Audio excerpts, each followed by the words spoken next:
We have a bunch of babies running our country, folks. We have a bunch of losers.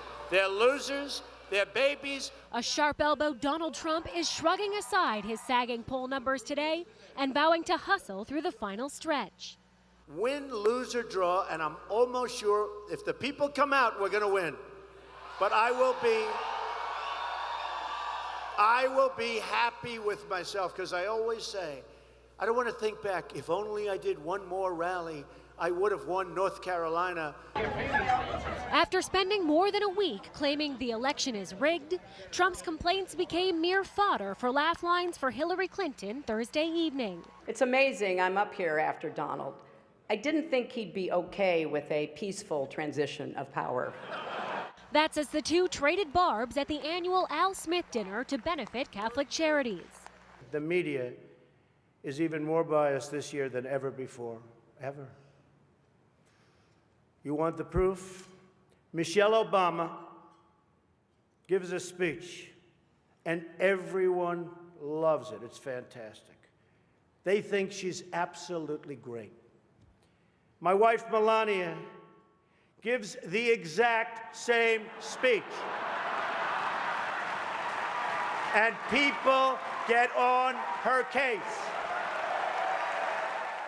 The political rivals meeting again face-to-face less than 24 hours after their contentious final debate, seeming to tolerate each other long enough to dine at the same table. But at times, Trump's jokes were perhaps too pointed, even drawing boos from the crowd. Hillary believes that it's vital to deceive the people by having one public policy and a totally different policy in private. That's okay. I don't know who they're angry at, Hillary, you're right. For example, here she is tonight in public, pretending not to hate Catholics.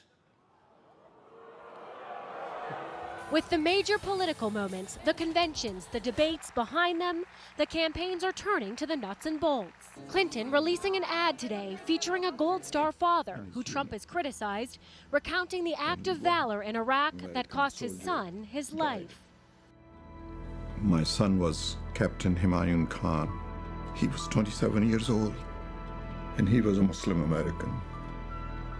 I want to ask Mr. Trump, would my son